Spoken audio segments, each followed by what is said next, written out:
Hello mga bossing! Welcome back to my channel.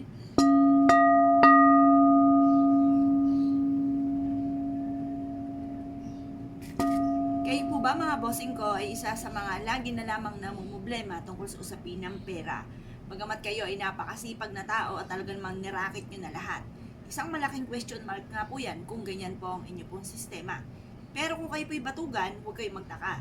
Pero kung kayo ay masipag na tao at talaga namang nirarakit nyo na lahat mga bossing at kayo po'y minamalas pa rin sa pera, ngayon po ay huwag nyo po yung pagtiisan. Marami po tayong pwedeng gawin.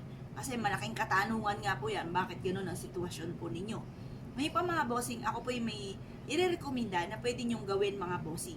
Lalo-lalo na kung matitindi ang mga pagsubok nyong pinagdadaanan. Kailangan lamang po natin mga bossing ko na maging positibo ka muna sa buhay kapag ikaw ay gagawa ng ganitong mga pamamaraan.